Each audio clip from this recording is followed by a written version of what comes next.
Dear friends, very good evening. 7:30 हो चुके हैं एंड आई होप आप सब eagerly you are waiting for the today's lecture. अब तक हम टोटल 4 लेक्चर कवर कर चुके हैं एंड आई होप आपको ये लेक्चर्स अच्छे भी लग रहे होंगे। डियर लीगल एस्पिरेंट्स, ये एक रेगुलर कोर्स है, बिल्कुल फ्री ऑफ कॉस्ट यूट्यूब पर, जहाँ पे इंडियन एविडेंस एक्ट को किसी भी स्टेट जुडिशरी के प्री और मेंस दोनों एंगल से हम कवर करेंगे। A complete thorough deep knowledge of the Indian evidence act. आपके अगर कोई भी डाउट्स हैं तो प्लीज़ आप मुझे मेल करें, आप टेलीग्राम चैनल पर भी कमेंट करके बता सकते हैं। पहले के अगर 4 लेक्चर आपने नहीं देखे हैं तो उनको आप डिस्क्रिप्शन में लिंक है, वहाँ पे जाकर देख सकते हैं। डियर लीगल एस्पिरेंट्स, आज हम जिस टॉपिक को कवर करने वाले हैं, रिलीवेंसी वाला फैक्ट। अभी तक का देखिए, अब तक की क्लास में हम क्या क्या कवर कर चुके हैं। इंडियन एविडेंस एक्ट 1872, 2 डेट हमेशा याद रखनी है। 15 मार्च 1872 इसका इनेक्टमेंट डेट है एंड आपका 1 सितंबर 1872 इसका इन्फोर्समेंट डेट है।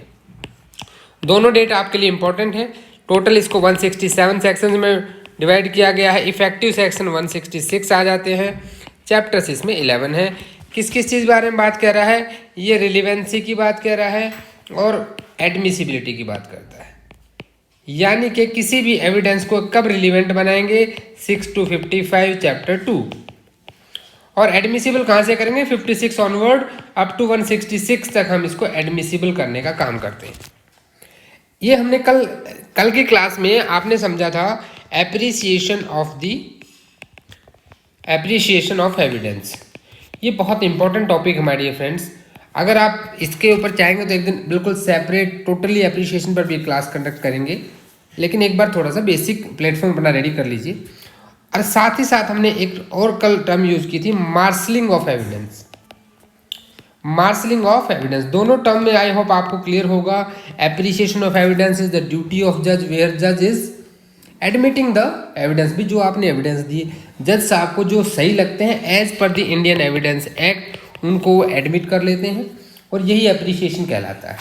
Marshalling of evidence is also duty of जज। ये भी कोर्ट का काम होता है कि जब मान लीजिए आप बहुत सारे इश्यूज होते हैं, बहुत सारे एविडेंस होते हैं, तो उनको सेग्रीगेट करना। मान लीजिए इशू नंबर 1, 2, 3, भाई 1 के लिए कौन कौन से एविडेंस है, 2 के लिए कौन से हैं, 3 के लिए कौन से, सो दैट कि एक पर्टिकुलर मैनर के अंदर आपके एविडेंस लिए जा सके। अदरवाइज तो एक हैप हैजार्ड मैनर हो जाएगा। चीज़ों को अच्छे अरेंज्ड वे में रखना मार्शलिंग ऑफ एविडेंस कहलाता है। दोनों टर्म आपको आई होप क्लियर हो गई होंगी। आज हम स्टार्ट करने वाले हैं इंडियन एविडेंस एक्ट को। जो स्टूडेंट्स कहते हैं ना कि भाई सीधा सेक्शन कराइए, तो आज से हम सेक्शन शुरू करने वाले हैं और सीधा सीधा हम चलेंगे आज अपने चैप्टर 2 के ऊपर, जो बात करता है 5 to 55 रिलीवेंसी की, जो बात कह रहा है रिलीवेंसी ऑफ एविडेंस। सेक्शन 5 इसमें अपने आप में एक अच्छी खासी इंपॉर्टेंस रखता है। देखिए सेक्शन 5 क्या कहता है, evidence may be given of fact in issue and relevant fact. Section 5 ये कह रहा है कि रिलीवेंट फैक्ट के एविडेंस दे सकते हैं आप। फैक्ट इन इशू आपको पता लगा क्या है, ठीक है, फैक्टम प्रोबेंडम। और जो एविडेंसरी फैक्ट होते हैं उनको बोलते हैं फैक्टम प्रोबेंसिया।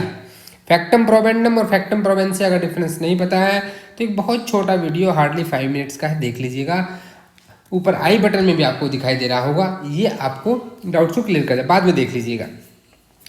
अब सेक्शन 5 की लैंग्वेज पढ़िए। Evidence may be given in any suit or proceeding of the existence and non existence. किस चीज़ के लिए, एग्जिस्टेंस या नॉन एग्जिस्टेंस के लिए, every fact in issue and such other facts are hereinafter declare. अब इस line में थोड़ा सा ध्यान दीजिएगा, are hereinafter declared. Are hereinafter का मतलब है कि 6 से लेके 55 तक जो बताए गए हैं उनको या तो फैक्ट इन इशू के बारे में दे सकते हो या आप रिलीवेंट फैक्ट के बारे में दे सकते हो। गोल्डन प्रिंसिपल नंबर 3 क्या आता है कि evidence must be relevant to the fact in issue or relevant fact to be relevant and no others. दूसरा कोई एविडेंस आप नहीं दे सकते। ये कह रहा है कि जी ए का कोई डिस्प्यूट था विल को लेके, ठीक है, तो एक के स्कूल में पढ़ता था, क्या करता था, उसका स्कूल सर्टिफिकेट, ये सब मैटर नहीं करता है। या विल की बात हो रही है, तो जिस चीज़ की बात हो रही है, जो फैक्ट इन इशू है, जो रिलीवेंट फैक्ट है, उन्हीं से रिलेटेड एविडेंस आप दे सकते हैं। एक्सप्लेनेशन आपके यहाँ क्या कहती है कि ये मान लीजिए आपका CPC कहीं आपको बार कर रहा है, आप फर्स्ट हियरिंग पे अपने लिए जो सपोर्टिंग डॉक्यूमेंट थे नहीं लेकर आए। कोर्ट कह रहा है कि दोबारा आप उसको नहीं ला सकते, जबकि वो एविडेंस में एडमिसिबल तो है। लेकिन अगर सीपीसी ने मना कर दिया किसी को कि आप यहाँ पे एविडेंस नहीं दे सकते, या ठीक है, अगर किसी भी सिविल प्रोसीजर एक्ट के अंदर कोई ऐसा काम मना हो जाता है कि आप एविडेंस नहीं दे सकते, एविडेंस नहीं दिया जा सकता, तो इंडियन एविडेंस एक्ट उसको इनेबल नहीं करेगा एविडेंस देने के लिए। अंडरस्टूड? अब देखिए, अब इलस्ट्रेशन इसका क्या है कि A is tried for the murder of B by beating him with the club. A को बी ने पीटा लाठी से, भाई ये एक फैक्ट है, फैक्ट इशू है कि नहीं है। उस पिटाई की वजह से उसकी डेथ हो गई। ए की इंटेंशन थी, देखिए अब आप यहाँ पे इंटेंशन मेंटल फैक्ट आ गया, साइकोलॉजिकल फैक्ट आ गया, इंटेंजिबल फैक्ट है। ठीक है, मैं आपको बता रहा हूँ fact in issue or relevant fact, इन पे एक शॉर्ट नोट तैयार कर लेना, ये मेंस का क्वेश्चन बनता है आपका। तो सेक्शन 5 आपको अच्छे से क्लियर हो गया कि सेक्शन 5 इतनी बात कह रहा है कि ये कोर्ट के ऊपर एक जुडिशियल रिस्ट्रिक्शन लगा रहा है। वर्ड पे ध्यान दीजिएगा, जुडिशियल रिस्ट्रिक्शन। लास्ट क्लास में हमने डिस्कस किया था कि Indian evidence act is a mixture of judicial restrictions and judicial discretion.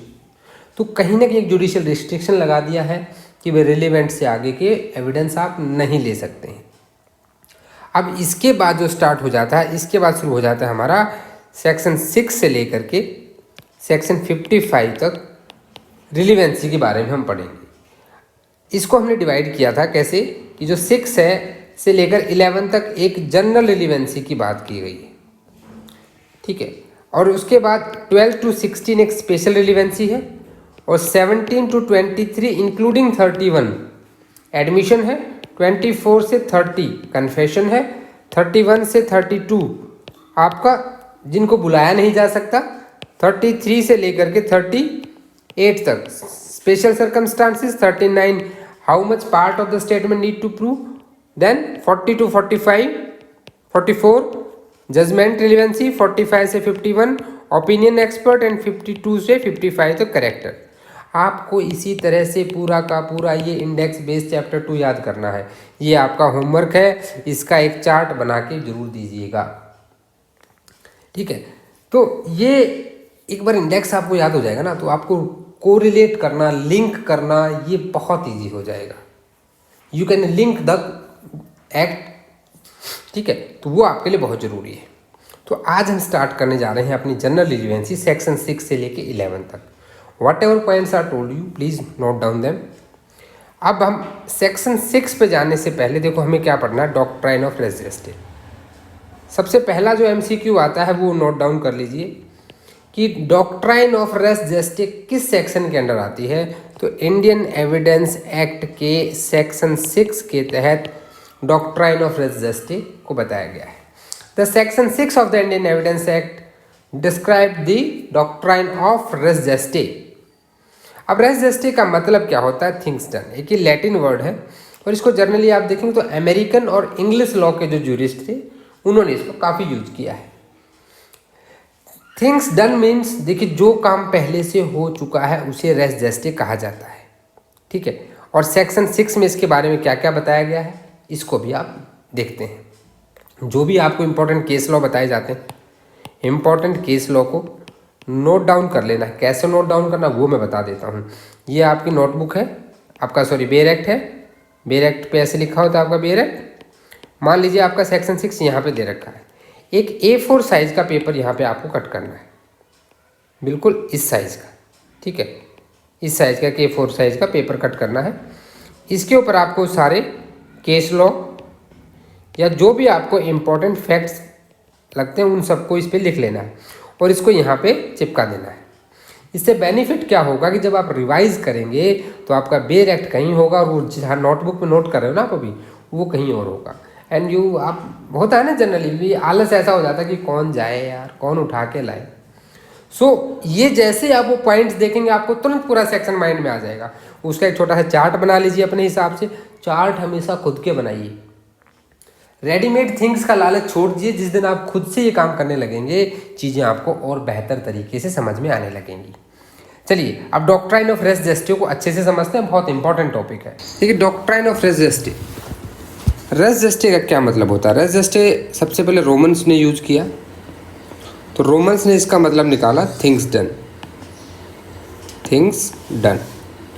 और जब इसको इंग्लिश राइटर्स ने यूज किया, तो इंग्लिश राइटर्स ने, जो ये इंग्लिश लॉ की डॉक्ट्राइन है, it is doctrine of English law, ये आपको याद रखना है, ये इंग्लिश लॉ की डॉक्ट्राइन है। तो इंग्लिश में इसका निकाला गया part of the same transaction. ये तो हो गया इसके मीनिंग की बात। तो इसका हमारे एविडेंस एक्ट से क्या लेना देना? आप देखिए, जब आपको कोई एक्ट प्रूव करना होता है, कोई भी फैक्ट इन इशू है जो आपको प्रूव करना है, तो देखिए जो उसके जो सर्कमस्टांशियल फैक्ट है ना, मान लीजिए कि आपका कोई फैक्ट इन इशू है,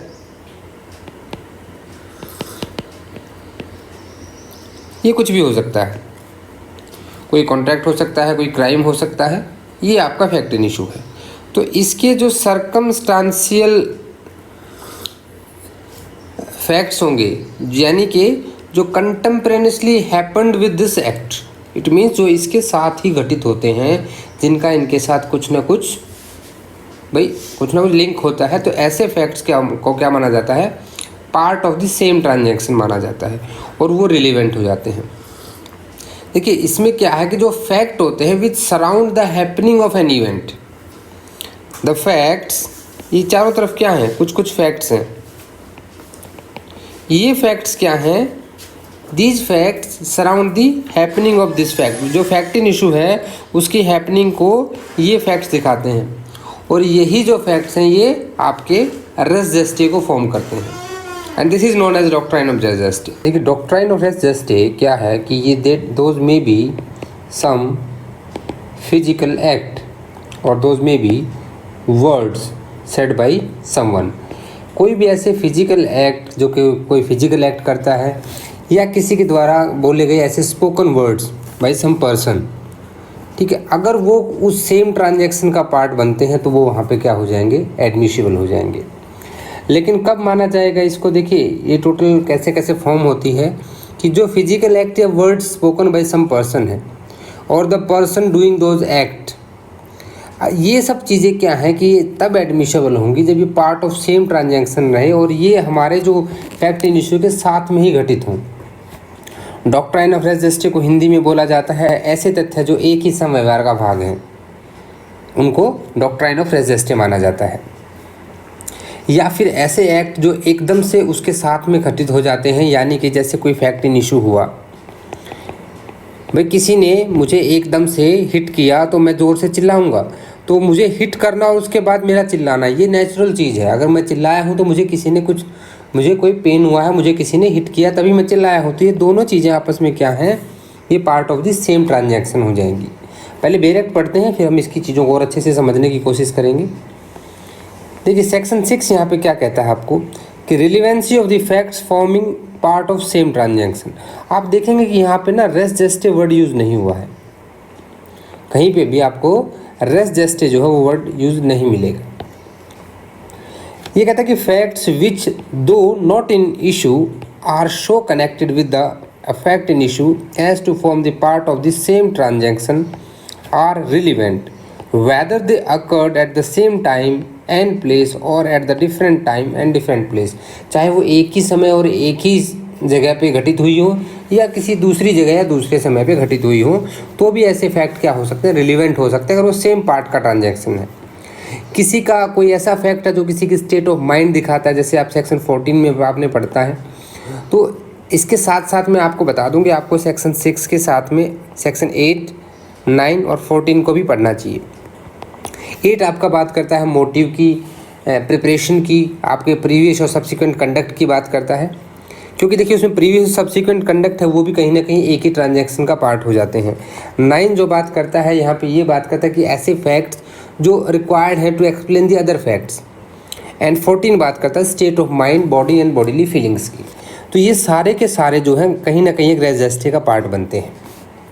लेकिन रेस जेस्टे की जो डॉक्ट्राइन है स्पेशली दी गई है सेक्शन 6 में। तो आपको ये तो समझ में आ गया हो कि रेजिस्ट्री है क्या। देखिए यहाँ पे हमने लेकर रेजिस्ट्री वर्ड क्यों यूज़ नहीं किया है, आप देखेंगे सेक्शन 6 की लैंग्वेज में कहीं रेजिस्ट्री यूज़ नहीं है। ये इसलिए नहीं है क्योंकि ये बहुत ही कंट्रोवर्शियल वर्ड है। यहाँ पे आप देखेंगे तो अंग्रेज़ों ने जो इंग्लिश लॉ है उसने इसका मतलब निकाला है कि भाई part of the same transaction, लेकिन अगर आप रोमन देखेंगे तो वहाँ निकाला गया थिंग्स डन। तो ये थोड़ा सा कन्फ्यूजिंग था, ये लैटिन फ्रेज है, तो कन्फ्यूज़न की वजह से इसको इसमें नहीं डाला गया है, लेकिन डॉक्ट्राइन ऑफ रेजिस्ट्री फॉलो होती है।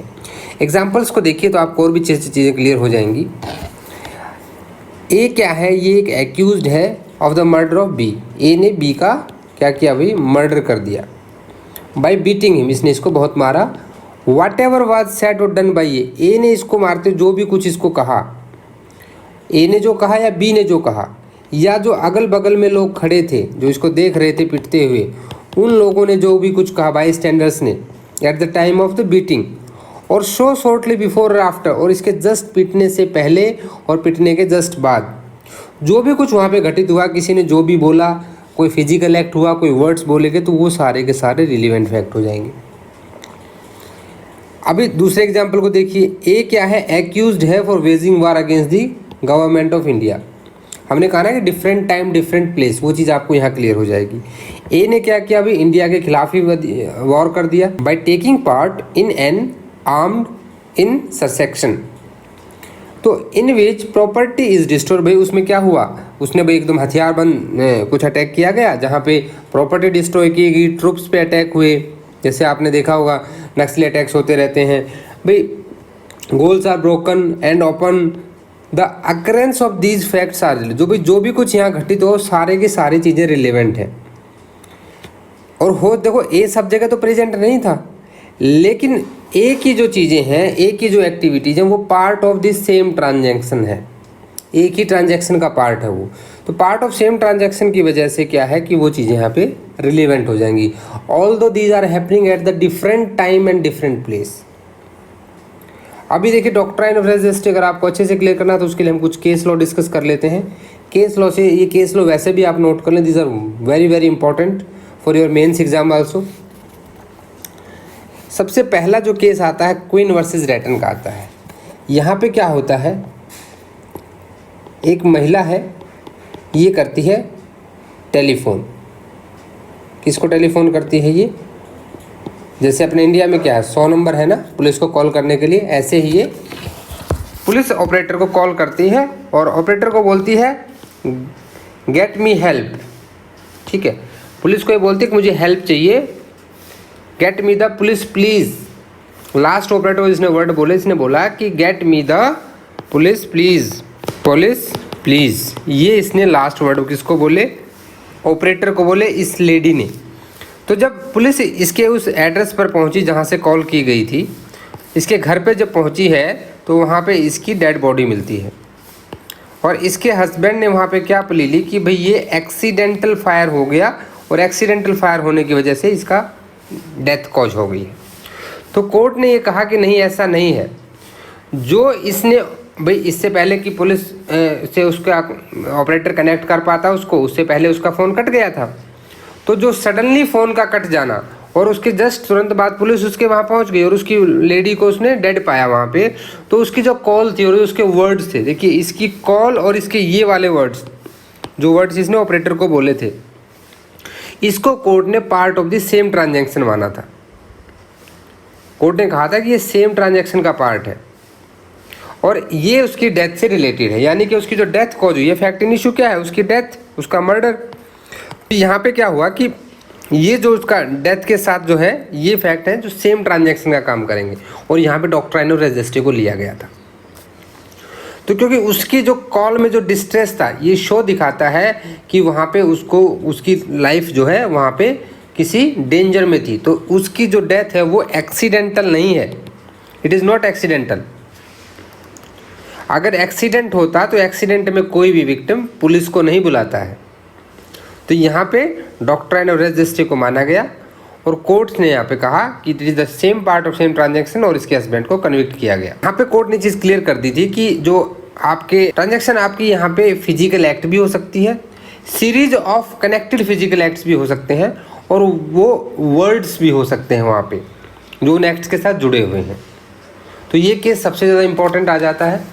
इसके बाद फर्दर और भी केस हम यहाँ पे डिस्कस करेंगे। अभी इसी प्रिंसिपल पे एक बहुत इंपॉर्टेंट केस है आर वर्सेस बेडिंगफील्ड। ये बहुत ही इंपॉर्टेंट केस आ जाता है दोस्तों। इस केस को प्लीज़ नोट डाउन कर लें। This is most important case. ये मोस्ट इंपॉर्टेंट क्यों है कि यहाँ पे रेस जेस्टे को डिनाई कर दिया गया था। Res gestae is not applicable ऐसा बोला गया था। क्यों बोला गया था, मैं इससे पहले आपको केस के फैक्ट बता देता हूँ। यहाँ पे होता क्या है कि एक लेडी का गला काट दिया जाता है। एक लेडी होती है, वो उसका गला काट देता है बेडिंगफील्ड, और जैसे वो रूम से बाहर निकलती है वो अपनी आंटी को कहती है, oh aunt see what Bedingfield has done with me. तो इसको पार्ट ऑफ सेम ट्रांजैक्शन नहीं माना गया। क्यों नहीं माना गया कि जब उसका गला काटा जा रहा था रूम में, वो उस वक्त उसने क्यों नहीं चिल्लाई वो, या उस वक्त उसने आवाज़ क्यों नहीं दी, उस वक्त ऐसा कोई फैक्ट या कोई एक्ट ऐसा क्यों नहीं आया जो कि रिलीवेंट हो।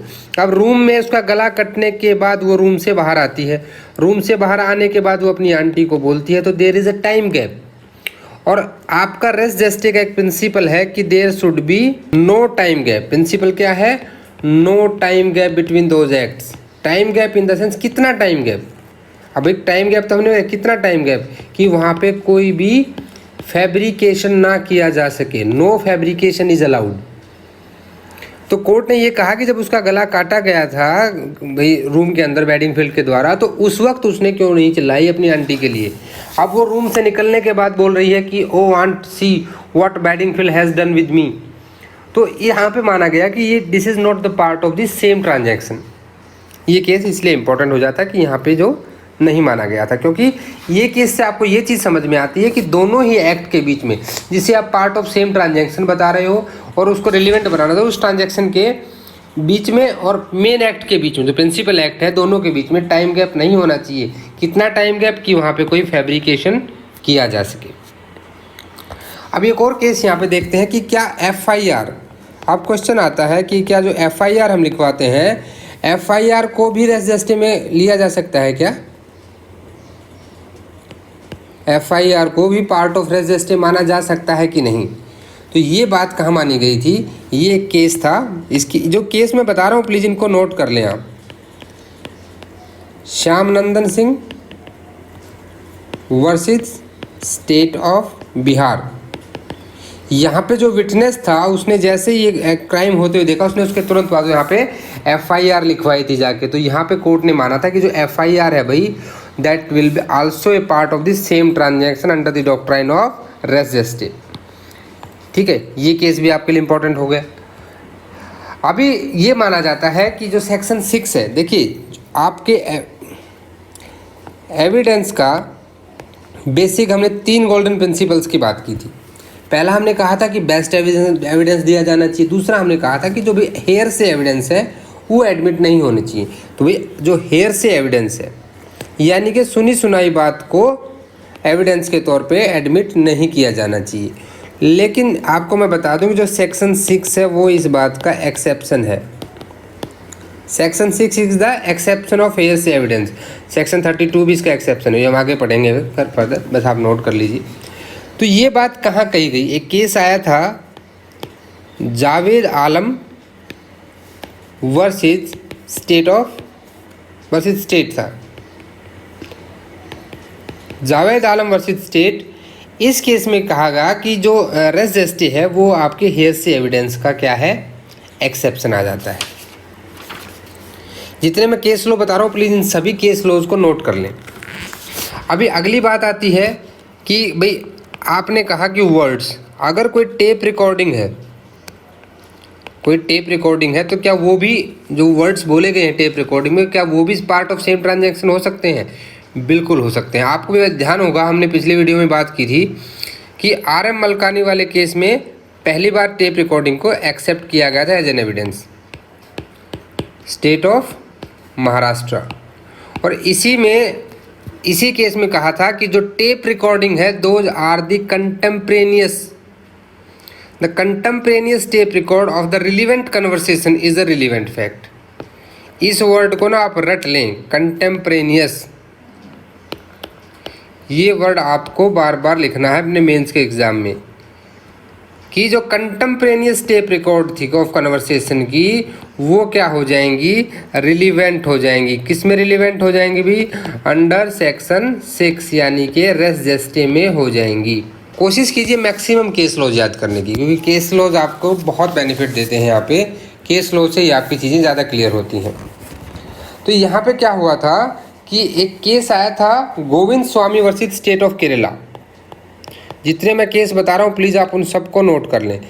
आपको किसी भी चीज़ का जब वो पढ़ना होता है ना, कोई भी कॉन्सेप्ट, तो आपको उसके केस लॉज पढ़ लीजिए, आपको बहुत सारा फ़ायदा होगा। ठीक है, ये आपका रिसेंट केस है, 2016 का ही केस है, इसलिए मैं आपको बता रहा हूँ। और मैं आपको बता रहा हूँ ये भी आपका मोस्ट इम्पॉर्टेंट केस है। बड़ा अच्छे फैक्ट हैं, आपको याद भी हो जाते हैं। यहाँ पे क्या हुआ था कि जो एक्यूज पर्सन है उसने विक्टिम को असॉल्ट किया जब वो बेचारी ट्रेन में अकेली जा रही थी। कोई लड़की किसी ट्रेन जा रही थी और वो ट्रेन में लड़की अकेली जा रही थी।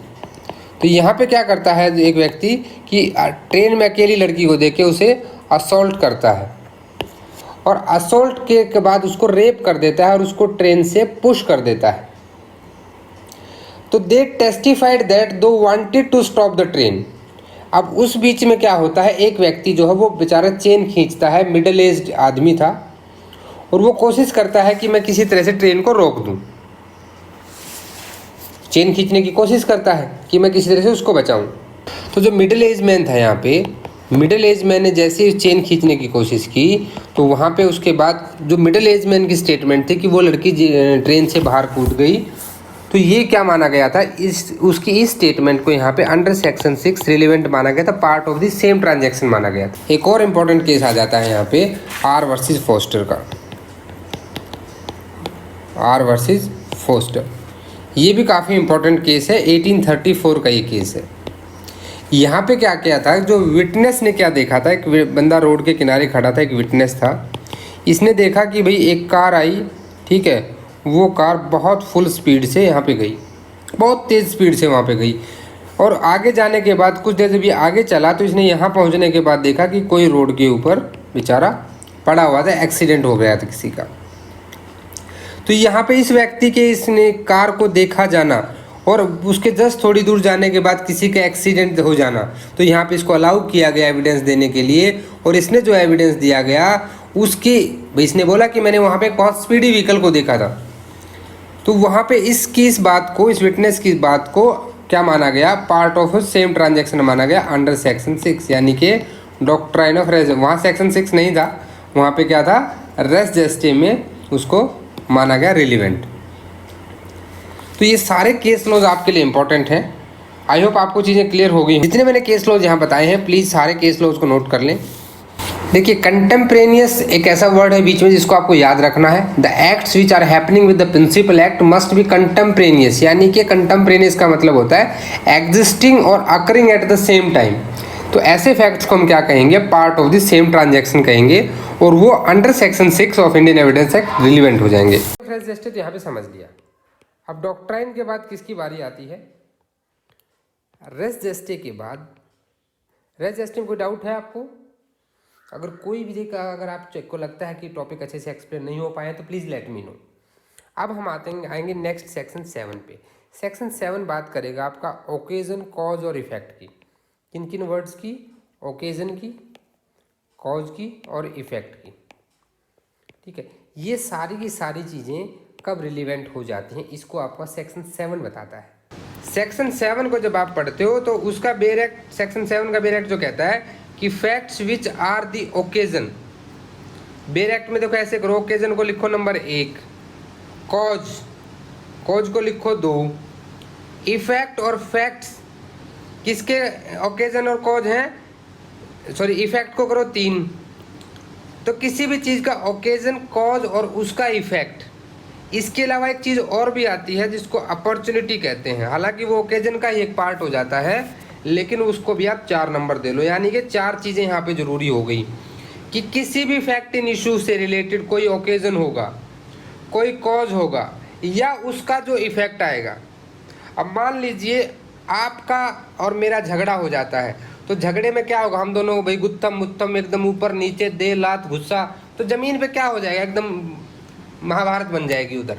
तो जो ज़मीन पे निशान बने हैं हमारी दोनों की लड़ाई के, वो क्या है, those are the effect of our fact in issue. Fact in issue क्या था, हम दोनों की लड़ाई, तो उसका इफेक्ट क्या बना, वो भाई ज़मीन पे एकदम निशान बन गए सब जगह पे। मैंने आपको चाकू मारा, वो चाकू साथ में मेरा हाथ भी कट गया, ठीक है, तो ये भी एक इफेक्ट में आ जाता है। ओकेजन क्या आ जाता है, मान लीजिए भाई अब मैं घर पे बिल्कुल अकेला हूँ, चंबल में रहते हैं हम लोग, और यहाँ पे कोई आके लूट ले गए, कोई है नहीं घर में दूसरा बंदा प्रोटेक्शन देने वाला, तो ये ओकेजन हो गया कि मैं अकेला था, तो ये उसके लिए ओकेजन हो गया लूटने वाले के लिए। अब कॉज क्या होता है, कॉज क्या आ जाता है कि मान लो तो किसी व्यक्ति को किसी दूसरी महिला से प्रेम हो जाता है और वो अपनी पत्नी से छुटकारा पाना चाहता है, तो इस चक्कर में क्या करता है, अपनी पत्नी को मार देता है। तो उसके पास एक कॉज था कि he want to get rid of his wife, तो ये क्या आ गया, ये कॉज आ गया। तो इसी तरह से जो फैक्ट इन इशू, लेकिन ये ओकेजन, कॉज, इफेक्ट और अपॉर्चुनिटी फैक्ट इन इशू से ही रिलेटेड होने चाहिए, तभी जाके इनको हम माने। इसको डायरेक्ट पढ़ते हैं हम, देखिए, facts which are the occasion, cause और इफेक्ट, इमीडिएट और अदरवाइज, वो इमीडिएट भी हो सकते हैं और इसके अलावा भी हो सकते हैं। रिलीवेंट फैक्ट्स और फैक्ट्स, ये रिलीवेंट फैक्ट के भी हो सकते हैं और फैक्ट इन इशू के भी हो सकते हैं। Which constitute the state of things, जो state of things, state of things doesn't mean कि जो हमने पढ़ा था क्लासेज में 6 में कि भाई एक ठोस होता है, एक द्रव होता है, एक गैस होता है, वो वाला नहीं है। स्टेट ऑफ थिंग्स में जो माहौल बना, जो हालात बने, उनको स्टेट ऑफ थिंग्स कहा जाएगा। अंडर विच द हैपन, जिन सर्कमस्टांसिस में, यानी कि एक चीज़ तो यहाँ पे क्लियर होगी कि सर्कमस्टांशियल एविडेंस की बात कर रहा है, ठीक है। तो सर्कमस्टांशियल एविडेंस जो बना, और विच अफोर्डेड एन अपॉर्चुनिटी, जिसने एक opportunity they the for their occurrence, उनके होने के लिए, वो ट्रांजैक्शन के लिए वो रिलीवेंट होंगे। यानी कि जो भी फैक्ट इन इशू हुआ, आप देखो इसके एग्जांपल्स देखो आप। एग्जांपल नंबर 1 क्या कहता है कि the question whether A robbed B, question है कि भाई ए ने बी को लूट लिया। अब जो भी फैक्ट होंगे रॉबरी से जस्ट पहले के, कि भाई क्या है फैक्ट पहले, कि अपने यहाँ मेला होता है, मेले में एक मेरे जैसा बंदा गया, नया नया जाट के हाथ में थोड़े से रुपए आए थे, जाट स्टेशन में आ गया और वहाँ सबको दिखा रहा, देख भाई मेरे भाई के पास 10 लाख रुपए, कमी नहीं किसी चीज़ की। तो हम पैसे के साथ 10 लाख लेके मेले में गए और दिखा रहे हैं सबको, ठीक है। मैंने वो किसी को दिखा भी दिए, मेंशन कर दिया मैंने कि हाँ भैया भाई के पास 10 लाख है। तो जो फैक्ट होगा ना, जो मैंने कि मेरे पास पैसे मैंने किसी को दिखाए, थर्ड पर्सन को, ये क्या हो जाएंगे, रिलीवेंट हो जाएंगे। क्योंकि जब आप चोरी होगी तो पुलिस वाले को क्या बताओगे कि जी वहाँ पे राणा मिला था, मैंने राणा को बताया था कि मेरे पास 10 लाख है। उसके बाद 3 आदमी आए, कनपट्टी में पिस्टल रखी और ले गए, ठीक है। तो ऐसे मामले में क्या होगा, वो रिलीवेंट हो जाएंगे। सेकेंड एग्जाम्पल यहाँ क्या कहता है कि वेदर ए मर्डर्ड बी, भी क्या ए ने बी को मारा, जैसे हमने अपनी लड़ाई का एग्जाम्पल जो लिया था। तो देखिए जो मार्क्स ऑन द ग्राउंड है प्रोड्यूस्ड बाय स्ट्रगल, भाई मारने से पहले जो लड़ाई हुई उसमें जो मार्क्स बन गए ग्राउंड पे, और near the place where the murder was committed. आपने देखा होगा मूवीज में भी हीरो और विलन की खूब लड़ाई होती है, कभी भाई वो गाड़ी तोड़ता है, कभी टेबल तोड़ता है, कभी कुर्सी मारता है, कभी जमीन पे एकदम बुरा हाल कर देता है। तो वो सारी की सारी चीज़ें क्या है, रिलीवेंट फैक्ट हो जाएंगी वहाँ पे। अगला क्वेश्चन आ जाता है कि वेदर ए पॉइजन बी, कि भी क्या ए ने बी को पॉइजन दिया। तो देखिए पहले हम इसकी थोड़ी सी बात कर लूँ। जो मैंने एग्जांपल ए बताया आपको, ये किसकी बात कर रहा है, ये ओकेजन की बात कर रहा है। क्योंकि मेले में मैंने ओकेजन क्रिएट किया, मैं पैसे लेकर गया, मैंने किसी को दिखाया, तो ये क्या है, ये ओकेजन बना दिया मैंने, इसी वजह से लूट हुई। लेकिन जो एग्जाम्पल बी है मार्क्स ऑन द ग्राउंड, ये क्या है, ये इफेक्ट की बात करेगा। वो क्या है, वो उस घटना का इफेक्ट है। अब तीसरा आ जाता है जो बात करेगा अपॉर्चुनिटी की, कि भाई अपॉर्चुनिटी थी कि नहीं थी। अपॉर्चुनिटी कैसे थी कि क्या ए ने बी को जहर दिया। जो आपका एग्जांपल सी है कि ए ने वेदर ए पॉइजन बी, तो जो स्टेट ऑफ बीज हेल्थ है before the symptom ascribed to the poison and habits of B. अभी यहाँ पे देखिए ए को पता था कि बी भाई डेली सुबह पोहा खाता है, उस सो एंड सो उस रेडी पे जाके पोहा खाता है, वो बड़ा पाव खाता है, कुछ और खाता है। यानी कि बी की हैबिट्स के बारे में किसको पता था, ए को पता था। तो वो उसके लिए क्या करता है, एक अपॉर्चुनिटी बन जाती है कि भाई मैं वहाँ जाऊँगा और उस पोए में उसका मैं जहर मिला दूंगा किसी तरह। तो उसकी जो हैबिट थी बी की, वो क्या बन गई यहाँ पे, ए के लिए अपॉर्चुनिटी बन गई, ए के लिए अपॉर्चुनिटी बन जाती है। तो ये अपॉर्चुनिटी जो है for the administration of the poison, ये आपके रिलेवेंट फैक्ट्स होंगे। ठीक है, तो इसको देखिए अभी क्या है कि जब सेक्शन 7 की जिस्ट अगर आप देखेंगे, जो फैक्ट्स क्या ओकेजन क्रिएट करते हैं,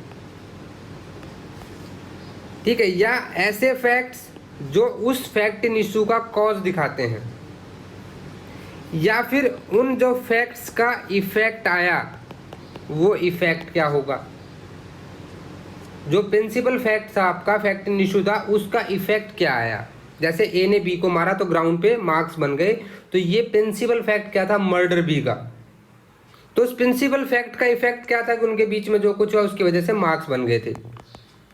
और चौथी चीज क्या है फैक्ट्स में कि जो अपॉर्चुनिटी की बात उसने की यहाँ पे, क्योंकि अपॉर्चुनिटी कैसे मिली कि मुझे उसकी हैबिट्स पता थी, वो कैसे क्या करता है, वो डेली जाके मंदिर में जल पीता है, भाई वहाँ पे तो मैंने जल में जाके पानी मिला दिया। मतलब कहने के ये कि मुझे उसकी हैबिट्स की वजह से एक अपॉर्चुनिटी मिल गई।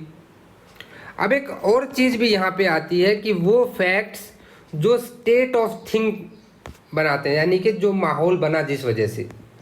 अब इसको देखो केस लॉज के वजह से हम समझेंगे। तो अगर आपको जिस्ट में समझना है तो भाई 5 तरह की चीज़ें यहाँ पे आ गई कि ऐसे फैक्ट्स का ओकेजन, उन फैक्ट्स का कॉज, उन फैक्ट्स का इफेक्ट, फैक्ट्स की अपॉर्चुनिटी और फैक्ट्स की स्टेट ऑफ थिंग जिससे फैक्ट से जनरेट हुई। ये सारी की सारी क्या होंगी, रिलीवेंट होंगी under section 7। R versus Richardson, R versus Richardson का केस था। तो देखिए यहाँ पे क्या कहा था कोर्ट ने कि जो एविडेंस है, ये सर्कमस्टांशियल एविडेंस की बात की थी इसने। तो इसने कहा था कि जो सर्कमस्टांसेस ने ओकेजन क्रिएट किया बिकॉज ऑफ हैपनिंग। यहाँ पे क्या होता है कि एक लड़की का मर्डर हो जाता है, गर्ल है जिसका मर्डर का हो जाता है, इसके घर वाले, लड़की के घर वाले कहीं बाहर चले जाते हैं और ये लड़की अपनी कॉटेज में क्या थी, बेचारी अकेली थी। तो इस लड़की के अकेली होने की वजह से क्या करता है, वो बंदा आता है और इसका मर्डर कर देता है। तो इस गर्ल का अकेला होना घर में, ये जो है ये आपका ओकेजन क्रिएट करता है। तो आर वर्सेस रिचर्डसन में क्या बताया गया, ओकेजन बताया गया। अभी हम कॉज की बात करेंगे। तो इसके लिए बहुत इंपॉर्टेंट केस है इंडियन एयरलाइंस का। इसको याद कैसे रखना है कि आपको याद होगा मुंबई में थोड़े से टाइम पहले बंदे को शक कर लिया था इंडियन एयरलाइंस के इंजन ने, और पीछे से बेचारे का धुआं सा निकला था। वो इंसिडेंट बहुत भयानक इंसिडेंट था जिसमें किसी की जान चली गई थी। तो इंडियन एयरलाइंस का केस था वर्सेस माधुरी चौधरी, 1965 का ये केस है। तो इस केस में देखिए, जब जनरली होता क्या है, एविएशन में जब भी कुछ होता है तो उसके ऊपर एक इंक्वायरी बैठती है, and that inquiry find out the actual cause of the accident, कि भाई कॉज क्या था उस एक्सीडेंट का। तो देखिए जो ये कॉज ऑफ एक्सीडेंट निकाला ना इंक्वायरी ने, कॉज ऑफ एक्सीडेंट जो इस केस में निकाला इंक्वायरी ने, क्योंकि इंक्वायरी हुई, इंक्वायरी के बाद भी ब्लैक बॉक्स वगैरह पढ़ा गया, सबकी स्टेटमेंट्स आरटी वगैरह सुनी गई। तो उसके बाद जो इंक्वायरी कमीशन की जो रिपोर्ट थी उसको रिलीवेंट माना गया अंडर सेक्शन 7। क्यों? क्योंकि वो क्या बताती है, कॉज बताती है। उसने यहाँ पे कॉज को बताया है। तो ये बात होगी कॉज की। अभी देखिए हम अगली बात करते हैं इफेक्ट की। देखिए जब भी कोई भी एक्ट होता है तो अपने पीछे कुछ ना कुछ इफेक्ट जरूर छोड़ के जाता है, और ऐसे इफेक्ट हैं जो कोर्ट को जजमेंट, कोर्ट के किसी भी पर्टिकुलर क्रिमिनल केस के भाई उस पर पहुंचने में हेल्प करते हैं। इवन सिविल मामलों में भी ऐसा होता है। तो यहाँ पे जो मैंने आपको पहले केस बताया था आर वर्सेस रिचर्डसन वाला, आर वर्सेस रिचर्डसन में ही इफेक्ट की बात भी की गई थी। जिस यंग गर्ल का भाई मर्डर हुआ था कॉटेज में, कॉटेज में थी वो बेचारी, और कॉटेज में अकेली होने की वजह से उसको क्या मिला, पहला तो मिला ओकेजन, ओकेजन के साथ ही उस लड़की का उसका इफेक्ट भी आया। इफेक्ट क्या आया कि जो मर्डरर उसकी कॉटेज में गया था उसके फुटप्रिंट मिले थे वहाँ। तो फुटप्रिंट्स जब वो आया आते हुए और जाते हुए, तो ये क्या थे, ये जो फुटप्रिंट्स थे उसके जूते, जो रिचर्डसन बंदा था उसका शूज से मैच किया गया और वो एग्जैक्टली उससे मैच हो गए, डायमेंशन में, शेप में, सब चीज़ों में वो मैच हो गए कि हाँ भैया उसी के जूतों के निशान हैं। तो कोर्ट ने कहा था कि ये जो है उसकी प्रेजेंस वहाँ पे, उसके जूतों का आना जाना, उसके कॉटेज में घूमना, ये उसका इफेक्ट दिखाता है। These are relevant being the effect of the fact in issues. Court ने यहाँ पे कहा कि these are the being the effects of the fact in issue, fact in issue के इफेक्ट थे। देखिए यहाँ पे क्या है, अभी बात कर लेते हैं अपॉर्चुनिटी की। तो अपॉर्चुनिटी के लिए भी एक केस डिस्कस कर लेंगे हम। अभी हम तीनों पे के केस डिस्कस करेंगे तो आपको चीज़ें और भी क्लियर हो जाएंगी। अपॉर्चुनिटी के लिए केस जो है आपका आर वर्सेस डोनेलन। ठीक है, तो आर वर्सेस डोनेलन में क्या हुआ था कि यहाँ पॉइजन का ही केस था, जो हमारा एग्जाम्पल है ना पॉइजन वाला सी, वैसा ही है। अब इसमें भी क्या हुआ था कि उसको उसकी चीज़ें पता थी कि वो उसकी माँ, वो लड़का थोड़ा बीमार चल रहा था और उस लड़के की मदर जो है उसको डेली मेडिसिन देती थी। अब मदर डेली भाई एक दवाई की शीशी रखी थी, उससे डेली उसको क्या करती थी, मेडिसिन देती थी। और ये मर्डरर को ये बात पता थी, तो मर्डरर क्या करता है, उस दवाई की शीशी को एक पॉइजन की शीशी से चेंज कर देता है। और मदर क्या करती है, गुड फेथ में अपने बच्चे को क्या करती है, वो मेडिसिन के चक्कर धोखे में दे देती है कि मैं तो अपने बच्चे को मेडिसिन दे रही हूँ, और इस कोर्स में उस बंदे की डेथ हो जाती है। तो कोर्ट ने यहाँ पे कहा कि उस लड़के को दवाई देना उसकी माँ का, ये उसकी एक तरह से हैबिट थी। तो ये दवाई अगर वो नहीं लेता तो क्या माँ उसको देती, नहीं देती। तो इट क्रिएट्स एन अपॉर्चुनिटी। तो यहाँ पे जो कोर्ट ने लाइन लिखी थी, the fact of the accused knowledge, ये लाइन लिखनी है आपको, इस लाइन को नोट कर लें। जो कि मेंस का क्वेश्चन आता है तो ऐसी ही लाइंस लिखी जाती हैं वहाँ पे। हम गेस कर रहे थे आर वर्सेस डोनेलन का। यहाँ पे कोर्ट ने कहा था कि the fact of the accused knowledge, accused की जो नॉलेज है ऑफ द डिजीज्ड हैबिट, जो भी बंदा मर गया उसकी हैबिट्स के बारे में उसको नॉलेज थी कि वो दवाई लेता है, it was held to be relevant as it afforded an opportunity to the accused। तो हैबिट्स जो है वो आपकी हैबिट्स के नॉलेज होना एक्यूज्ड को, वो क्या है। अभी सेक्शन 8 देखते हैं। देखिए सेक्शन 8 पे जाने से पहले मैं आपसे एक चीज़ कहना चाहता हूँ, मोटिव। मोटिव आपको पता होना चाहिए, मोटिव और इंटेंशन का डिफरेंस पता होना बहुत ज़रूरी है। ठीक है, इंटेंशन और मोटिव हमने आईपीसी के जब क्लासेस की थी, जो रेगुलर क्लास थी मेरी, उसमें हमने काफ़ी इसके ऊपर डिस्कशन किया था। ठीक है, इंटेंशन एक स्पीसीज है और मोटिव उसका मेन जेनस है। देखिए सेक्शन 8 में मोटिव आपका प्रिपरेशन और कंडक्ट। कंडक्ट जो है ये प्रीवियस भी हो सकता है और सब्सिक्वेंट।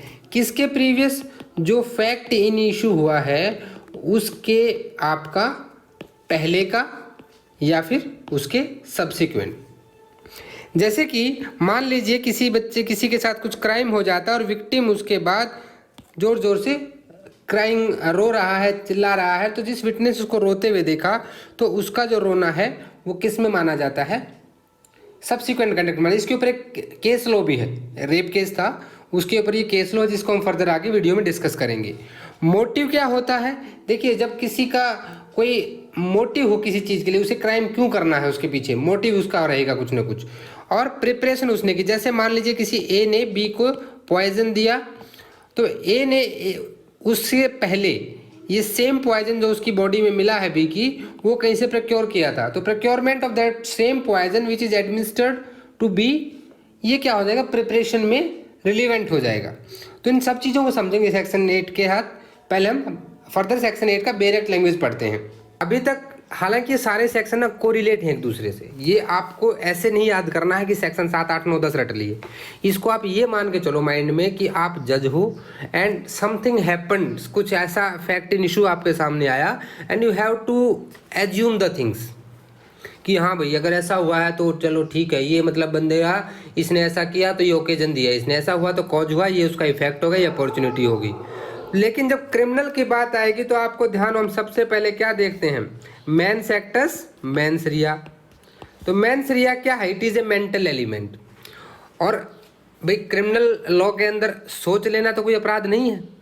मैंने सोच लिया कि मैं आई विल किल यू, सोच लिया मैंने, तो क्या मैंने कोई ऑफेंस कर दिया? नहीं भाई, सोचना थोड़ी गुनाह थोड़ी है। लेकिन मेंस एक्ट्स जब इन्वॉल्व हो जाएगा then it will become crime. तो भाई मेंस रिया यानी कि मोटिव, लेकिन मेंस रिया कहीं ना कहीं क्या है भाई, स्टेज तो थी वो, पहले मैंने सोचा, फिर मैंने क्या किया, प्रिपरेशन किया, मैंने एक बंदूक कहीं से हायर की, ठीक है, फिर मैंने क्या किया, मैंने अटेम्प्ट किया, मैंने किसी खोपचे में जाके गोली चलाई, मेरा निशाना अच्छा था नहीं, चूक गया, ठीक है, या लगा, और जब वही लग गया, सामने वाला टपक गया, तो अपन ने क्या किया, पूरा क्राइम कंप्लीट कर लिया। तो देखिए, क्या आप ये बीइंग ए जज ये नहीं मानते कि जो मोटिव था वो कहीं ना कहीं रिलीवेंट था? भाई मोटिव रिलीवेंट था तभी तो फैक्ट इन इशू हुआ। उसके बाद जो आपने प्रिपरेशन की, मेरे इसी एग्जाम्पल में देखिए, एग्जाम्पल का मतलब ये बिल्कुल नहीं है कि ये सिर्फ क्रिमिनल पे लगेगा, ये सिविल पे भी लागू होता है, मैं उसका भी एग्जाम्पल दूंगा। बट मैं एग्जाम्पल आपको समझाने के लिए कोशिश कर रहा हूँ कि ए ने किसी बी का मर्डर करने की कोशिश की, तो भाई ए ने पहले तो सोचा, उसका मोटिव था कुछ, मोटिव किस वजह से था, कोई रीजन, ऐसा तो है नहीं कि मैं खाली बैठा बैठा सोच लूँ कि मारना है, उसके पीछे कुछ कारण होगा, मुझे उससे पैसे चाहिए होंगे, मुझे उससे दुश्मनी होगी, मेरा उससे कुछ जेलस फीलिंग होगी, कुछ तो होगा, तो that is my motive. Then after that I prepare, I brought somewhere, मैं यूपी में गया और वहाँ से मैंने एक देसी कट्टा हासिल कर लिया। ये क्या है, प्रिपरेशन। मैं जहर ले आया कहीं से उसको खिलाने के लिए, ये क्या है, मैंने प्रिपरेशन किया है। और प्रीवियस और सब्सिक्वेंट कंडक्ट, भाई प्रीवियस कंडक्ट में क्या चीज़ें आ जाती हैं कि वो फैक्ट इन इशू होने, मर्डर से पहले मैंने क्या क्या किया, जैसे मर्डर होने से पहले मैंने उसको धमकी दी थी कि साले तेरे को छोड़ूंगा नहीं, आई विल किल यू, ठीक है। मर्डर के बाद क्या हुआ, मैं भाग गया, मैं दिखाई नहीं किसी को, ढूंढ ही नहीं पा रहा कोई, तो ये क्या है मेरा, ये प्रीवियस और सब्सिक्वेंट कंडक्ट है। तो सेक्शन 8 कहता है कि मोटिव, प्रिपरेशन एंड प्रीवियस और सब्सिक्वेंट कंडक्ट जो है वो आपके रिलीवेंट होते हैं।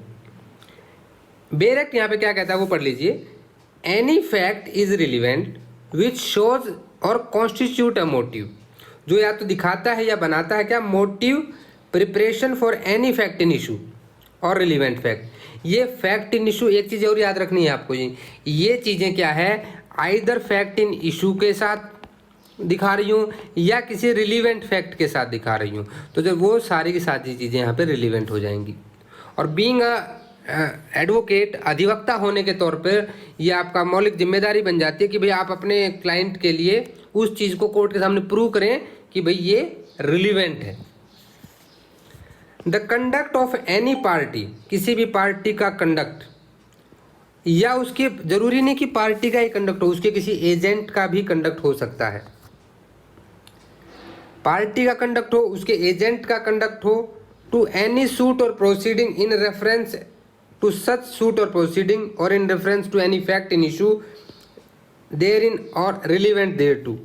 The conduct of any person an offense against whom is subject to any proceeding is relevant if such conduct influence or is influenced by the any act fact in issue। यानी कि जो conduct आया है, देखिए ये क्या कह रहा है कि वो कंडक्ट प्रीवियस भी हो सकता है, सब्सिक्वेंट। मैं क्यों भागा वहां से, क्योंकि मैंने मर्डर कर दिया। मर्डर क्या था, ये फैक्ट इन इशू था, because of that fact in issue मैं वहां से भाग गया। तो मेरा जो कंडक्ट है वो कहाँ से निकल कर आया, वो मेरे उस प्रिंसिपल एक्ट से निकल कर आया जो कि फैक्ट इन इशू था, मर्डर। मैंने उसको धमकी दी पहले, ये भी कहीं ना कहीं रिलेटेड था कि वो मर्डर से ही रिलेटेड था। तो ये सारी चीज़ें क्या हो जाएंगी, रिलीवेंट हो जाएंगी। अभी देखिए यहाँ पे इसने दो एक्सप्लेनेशन दे दी हैं।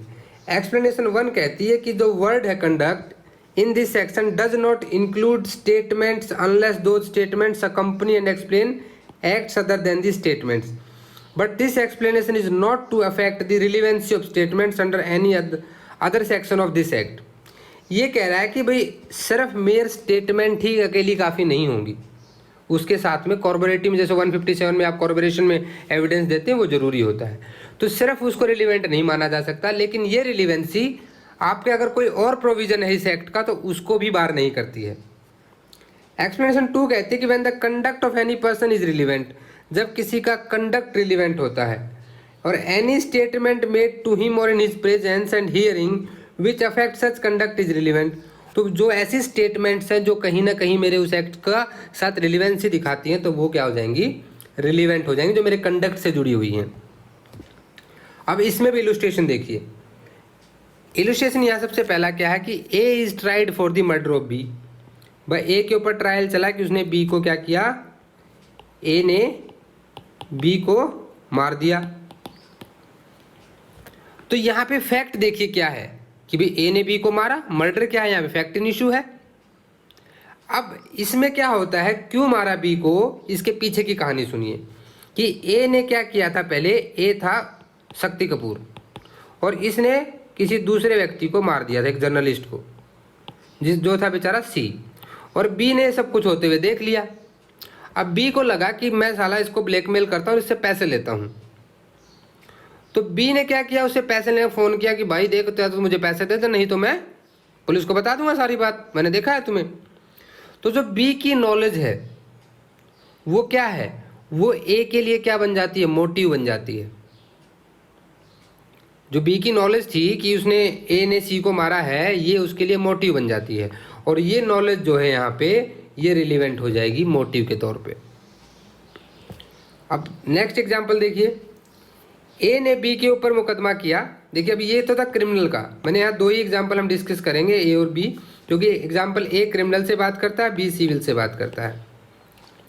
ए ने बी के ऊपर केस कर दिया कि bond for the payment of money के लिए, बी ने मना कर दिया बॉन्ड बनाने से। The fact that at the time when the bond was alleged to be made B required money for a particular purpose is relevant.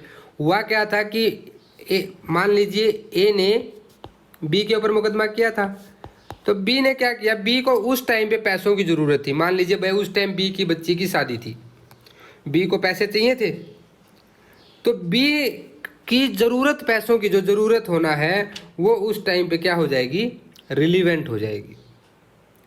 ये उसका मोटिव। अभी मोटिव देखिए ज़रूरी नहीं है कि क्रिमिनल केसेस में ही हो।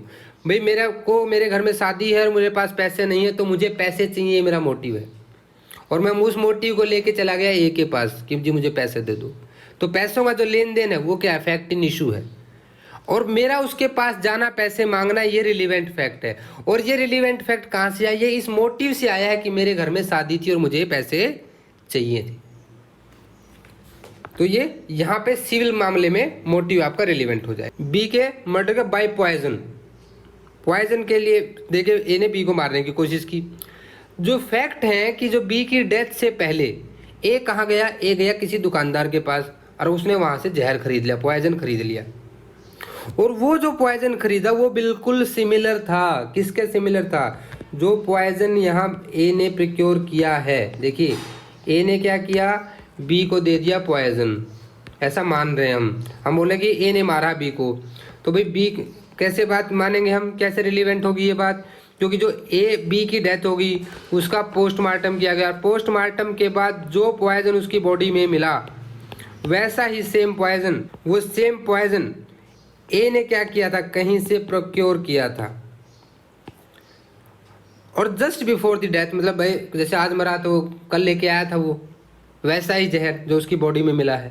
तो ये क्या है, ए का जो ये प्रिपरेशन है जहर लाने की, ये क्या थी, तैयारी थी, और इस प्रिपरेशन को सेक्शन 8 के तहत क्या माना गया था, रिलीवेंट माना जाएगा under section 8 of Indian evidence act. तो यहाँ पे क्या हो जाएगा, ये रिलीवेंट हो जाएगा। अभी चलो एक और हम इसका भी एग्जांपल एक और लेते हैं सिविल का मामले में भी, ताकि ये कन्फ्यूजन ना रहे कि सारे क्रिमिनल के हैं। अभी एक क्वेश्चन आ जाता है कि जो कुछ डॉक्यूमेंट हैं वो ए की विल है कि नहीं है। तो ये क्या कहता है कि ए की कोई विल है, अब ये विल है कि नहीं है कि ये कैसे पता लगेगा, ये यहाँ पे क्वेश्चन आ जाता है। तो फैक्ट क्या है, not long before the date of alleged will A made an inquiry into matters to which the provision of alleged will relates. यानी कि बस जिस दिन किया है उससे पहले ए गया था एडवोकेट मलिक के पास, उसने एडवोकेट मलिक से पूछताछ करी कि जी विल बनानी कैसे बनाई जाएगी, बताओ थोड़ा सा, क्या क्या चीज़ें होंगी, कैसे विल बनती है, विल के इफेक्ट्स क्या क्या होंगे, यानी विल के बारे में उसने पूछताछ करी थी। जो हम जब वो विल बनी हुई है उससे कुछ जस्ट पहले ए ने कंसल्ट किया एडवोकेट मलिक को रिगार्डिंग द विल, इंक्वायरी की उसने, और ए फिर वहीं पहुंच गया किसी एक छोटे से वकील के पास। एडवोकेट खासा साहब भी बैठे थे बेचारा किसी कोने में, कि उसको टाइपिंग आती थी बस, तो उसको बोला कि एक काम करो मेरे लिए एक विल ड्राफ्ट कर दो। तो देखिए जो पहले उसने इंक्वायरी की या एडवोकेट मलिक के पास जाके कंसल्ट किया, ये क्या उसका ये प्रीवियस कंडक्ट हो गया, क्या हो गया, प्रीवियस कंडक्ट हो गया। लेकिन जो उसने दूसरे बंदे के पास जाके और उसको ड्राफ्ट करवाया, ठीक है, अपनी विल को, ये उसकी प्रिपरेशन हो गई। और ये दोनों की दोनों बातें जब आप कोर्ट में जाओगे तो आप कैसे रिलेवेंट करोगे कि जनाब ऐसा है, देखो ए ने मरने से पहले एडवोकेट मलिक के पास गया था वो, तो कॉर्पोरेशन के लिए एडवोकेट मलिक को बुलाया जा सकता है, लेकिन ये रिलेवेंट जरूर होगा कि जी उसके पास गया था, कंसल्ट की थी, पूछताछ की थी, फिर बुलाओ जी वो बैठा कोने में एक दूसरा, उससे उसने ड्राफ्ट करवाई थी, वो आएगा हाँ जी मुझसे ड्राफ्ट कराई थी उसने। तो ये दोनों की दोनों चीज़ें क्या होगी, देखिए आप लॉजिकली भी सोचेंगे तो दोनों की दोनों चीज़ें यहाँ पे रिलीवेंट हो गई हैं। ठीक है, अभी अब एक चीज़ और यहाँ पे याद रखनी है कि जो कंडक्ट होगा वो जरूरी नहीं है कि इंडिविजुअल पार्टी का ही हो। जैसे मैंने अभी कहा कि विल के बारे में इंक्वायरी की, कंसल्ट किया, अब कोई बड़ा आदमी है वो थोड़ी जाएगा यार कोर्ट में धक्के थोड़ी खाएगा, वो क्या करेगा, अपने किसी एजेंट को भेज देगा। तो अगर मेरा एजेंट वो काम करता है, यानी कि उस व्यक्ति का एजेंट काम करता है ए का वहाँ पे, तो भी ये चीज़ें रिलेवेंट हो जाती। यानी कि किसी भी पार्टी या उसके एजेंट के द्वारा या एक्यूज के द्वारा, ठीक है, कोई भी कंडक्ट जो इन्फ्लुएंस करता है या इन्फ्लुएंस हो जाता है, दो चीज़ें हैं यहाँ पे, या तो वो जो आपका फैक्ट इन इशू है, आपका जो फैक्ट इन इशू है वो या तो उस पार्टी या फिर उसके एजेंट के इन जो कंडक्ट है उससे इन्फ्लुएंस हो जाए, कंडक्ट से ये इन्फ्लुएंस हो जाए फैक्ट इन इशू, या फैक्ट इन इशू से उनका कंडक्ट इन्फ्लुएंस हो जाए। अगर उनके कंडक्ट से फैक्ट इन इशू इन्फ्लुएंस हो रहा है तो प्रीवियस कंडक्ट हो गया, और अगर फैक्ट इन इशू से उनका कंडक्ट इन्फ्लुएंस हो गया दैट विल बिकम आपका सब्सिक्वेंट कंडक्ट। अब यहां पे देखो एक केस डिस्कस कर लेते हैं हम लोग। सूसालाल बनिया, भाई देखो नाम भी मजेदार है, सूसालाल बनिया वर्सेस एम्परर। बनिए ने एम्परर के ऊपर केस कर दिया, 1925 का केस है ये, नागपुर का। तो यहाँ पे क्या हुआ था कि जो लड़की थी उसका रेप कर दिया गया था, और वो बुरी तरह से रो रही थी रेप के बाद। उसके पास एक बंदा आता है, बेचारा बुजुर्ग आदमी, वो कहता है कि बेटा क्या हुआ, तो जोर जोर से रो रही थी। तो लड़की का रोना after the fact in issue, तो देखो यहाँ पे फैक्ट इन इशू क्या हो गया, फैक्ट इन इशू हो गया आपका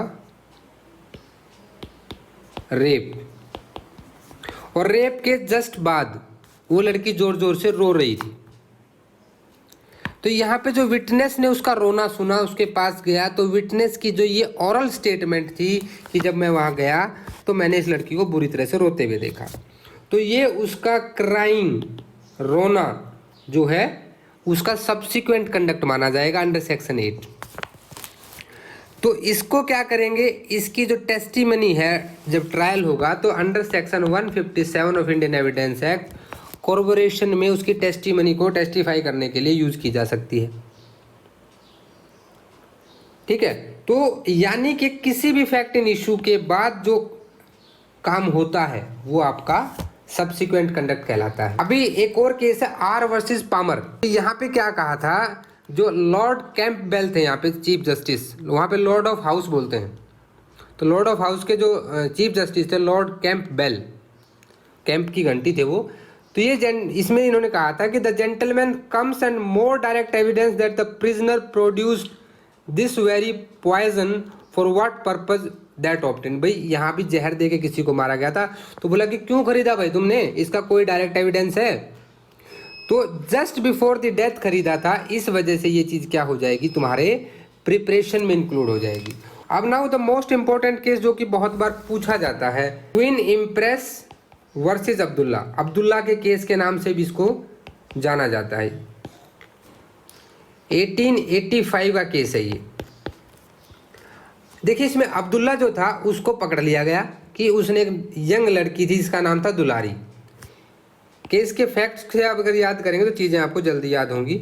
एक लड़की थी दुलारी। दुलारी कौन थी? यंग गर्ल थी। इस यंग गर्ल का अब्दुल्ला ने क्या कर दिया? मर्डर कर दिया। और इस बेचारी की उम्र कितनी थी?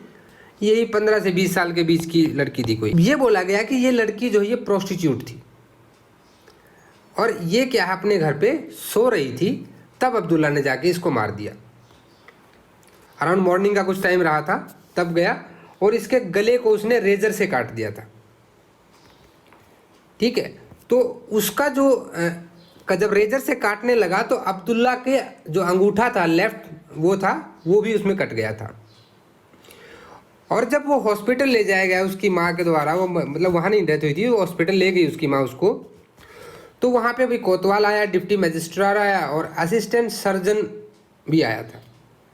तो उन्होंने कहा कि जो उसको रेजर मारा था, तो रेजर मारने की वजह से उसका जो ये आपका कोड होता ना, साउंड कोड बोलते हैं जिससे हम आवाज़ निकलती है हमारे गले में, क्योंकि गला काट दिया था तो वो लड़की बोल नहीं पा रही थी। तो in the presence of kotwal, deputy magistrate and assistant surgeon, इन 3 लोगों के बीच में पूछा गया कि बेटा किसने मारा तुम्हें?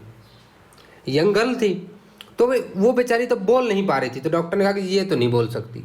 तो उसकी माँ ने उस लड़की का हाथ पकड़ा और उसने कहा कि बेटा मैं सबके नाम लेती हूँ जिस पे मुझे डाउट है, और जब उस बंदे का नाम मैं लूँ तो तुम मुझे इशारा कर देना। तो माँ ने नाम लेना शुरू किया, ये नाम वो नाम वो नाम। तो उसकी माँ ने जैसे ही अब्दुल्ला का नाम लिया तो उसकी जो वो है लड़की है, उसने उसकी अपनी माँ का हाथ दबा दिया, क्योंकि she was unable to speak, उसका तो गला कटा हुआ था। तो इस कंडीशन में ये माना गया कि देखो यहाँ 2 चीज़ें निकल के आई जो इम्पोर्टेंट है वो समझिए। पहली चीज आई कि डाइंग डिक्लेरेशन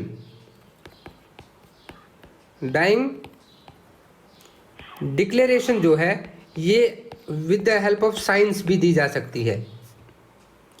दूसरी चीज ये आई, कोर्ट ने जो फाइनली यहाँ पे निकाला कि वो बेचारी तीसरे दिन मर गई थी, और जो ये सब कुछ घटनाक्रम हुआ उसका जो कंडक्ट माना गया था बाद में इस चीज़ को, इसे सेक्शन 8 में भी रिलीवेंट माना गया था। तो ये केस इसीलिए इम्पोर्टेंट है, इसको सेक्शन 32 में भी हम पढ़ेंगे जब डाइंग डिक्लेरेशन करेंगे।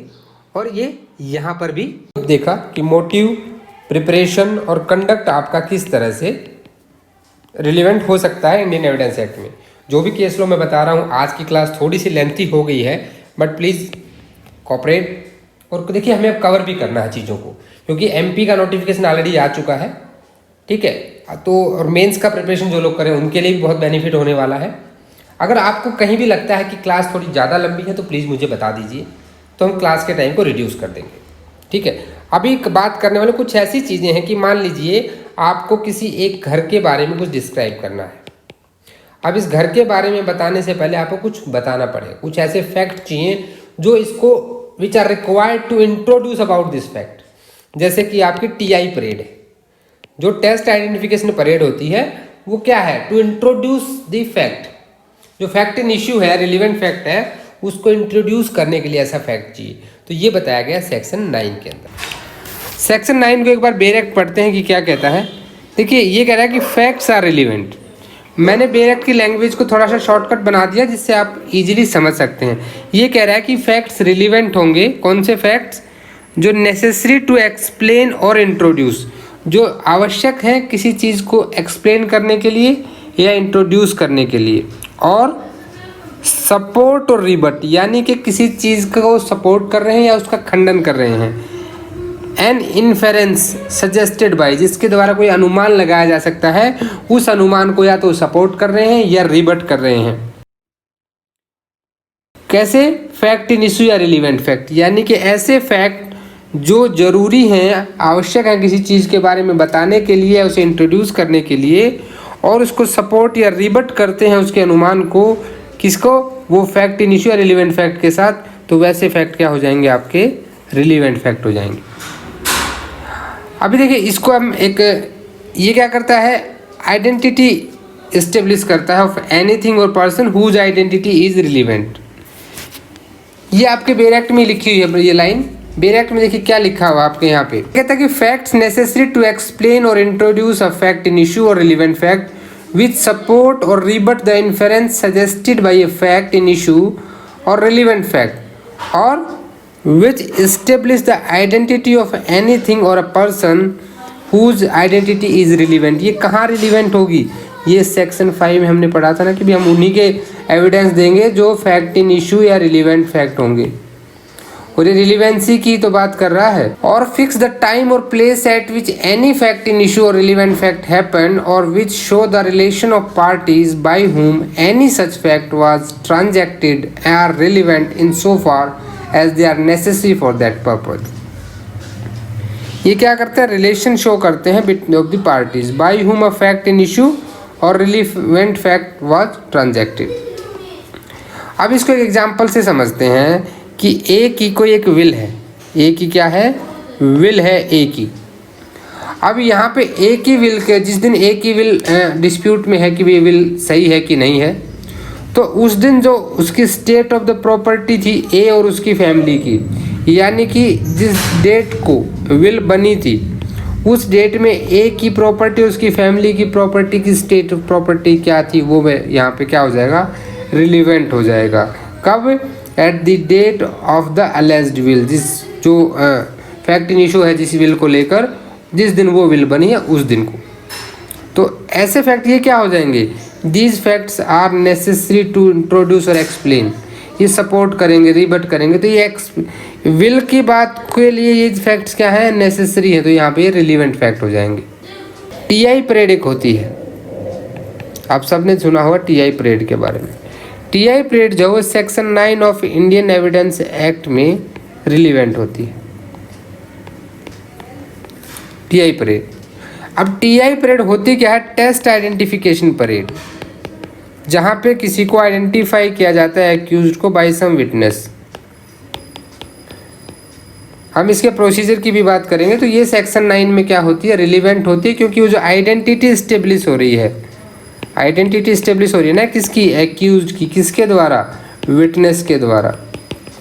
तो यहाँ पे क्या हो जाएगी, आपकी टीआई परेड जो रिलीवेंट हो जाएगी। अब हम इसके प्रोसीजर को देख लेते हैं। देखिए प्रोसीजर क्या होगा TI parade, test identification parade का प्रोसीजर ना, इसका आप स्क्रीनशॉट भी ले सकते हैं या पॉज करके वीडियो को ये नोट भी कर सकते हैं, काफ़ी इंपॉर्टेंट चीज़ें हैं यहाँ पे। The officer in charge has to seek the permission from the magistrate, यानी कि एसएचओ को परमिशन लेनी होती है मैजिस्ट्रेट की कि जी टीआई परेड करानी है। फिर मैजिस्ट्रेट क्या बोलेगा कि ठीक है करा लो, लेकिन ये कहाँ की जाएगी, जेल प्रीमिसेस में की जाएगी after the permission of court. उसके लिए क्या होगा, जेल अथॉरिटीज़ को एक लेटर भेजा जाएगा कि भाई अरेंजमेंट कीजिए, टीआई परेड करानी है, और एक डेट डिसाइड की जाएगी कि इस दिन होगी, और ये जो है मैजिस्ट्रेट के द्वारा कंडक्ट होगी। और ये क्या करेगा, 2 विटनेस भी चूज करेगा जिसे पंच विटनेस कहते हैं। कई स्टूडेंट्स को डाउट होता है कि पंच विटनेस मतलब 5 विटनेस तो नहीं होते, ऐसा नहीं है। पंच विटनेस मतलब कोई 2 विटनेस। और जेल अथॉरिटी क्या करती है, 6 डमी पर्सन्स को निकालती हैं, and those must be identical in body and facial structure, बस उसके जैसे दिखने वाले। ऐसा नहीं है एक्यूज 4 फीट का है और आप 6 फीट के उसके बगल में बंदे खड़े कर दिए आपने, ऐसा नहीं होगा। और उनको मिक्स करते हैं। और यहाँ पे एक्यूज्ड को ये राइट होता है कि वो किस पोजीशन पे खड़ा होगा, यानी आप ये नहीं बोल सकते कि आप तुम 3rd पोजीशन पे खड़े हो या 4th पे या 5th पे, वो उसकी लिबर्टी है, वो जो चाहे वहाँ खड़ा होगा। और कोई पुलिस ऑफिसर वहाँ पे प्रेजेंट नहीं होगा जहाँ पे टीआई परेड हो रही है उस रूम में।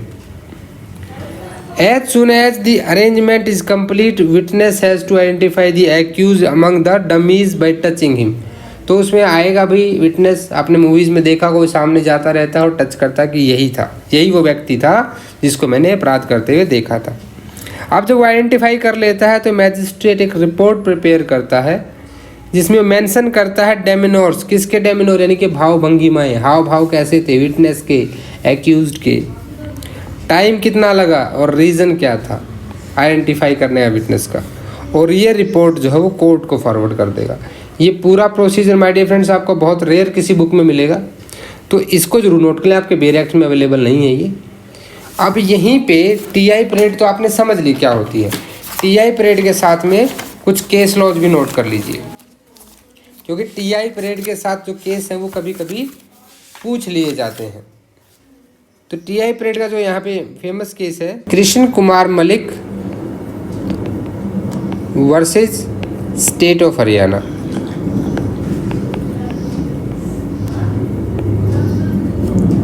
ये 2011 का ही मुकदमा है, और यहाँ पे कोर्ट ने क्या कहा था कि identification in court is meaningless, appellant was already shown to her at police station. अगर एक्यूज्ड को पहले ही दिखा दिया गया है विटनेस को, तो वहाँ पे मीनिंगलेस हो जाएगी।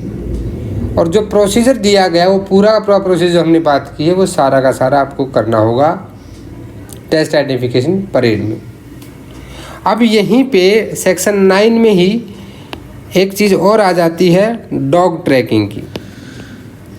डॉग ट्रैकिंग, भाई डॉग ट्रैकिंग आपने देखा होगा, डॉग स्क्वाड रखते हैं पुलिस वाले, वो किसी एक्यूज को सूंघ के अपनी पावर से टच कर देते हैं, बता देते हैं, उसका पीछा करते हैं और बताते हैं। तो कोर्ट ने कहा था कि जी ये रिलीवेंट तो है आपका, but it is a weak, it need a corporation चाहिए इसके साथ, अदर एविडेंस चाहिए, क्योंकि सिर्फ dog tracking is not sufficient to connect him with the crime. ये बात कही गई थी सुरेंद्र पाल वर्सेस दिल्ली एडमिनिस्ट्रेशन में। और फर्स्ट टाइम डॉग ट्रैकिंग के जो एक यूज हुआ था वर्ड साइंटिफिक एविडेंस, ये भी साथ में याद रखें, साइंटिफिक एविडेंस, ये भी एक यहाँ पे एविडेंस का नया वर्ड यूज हुआ था।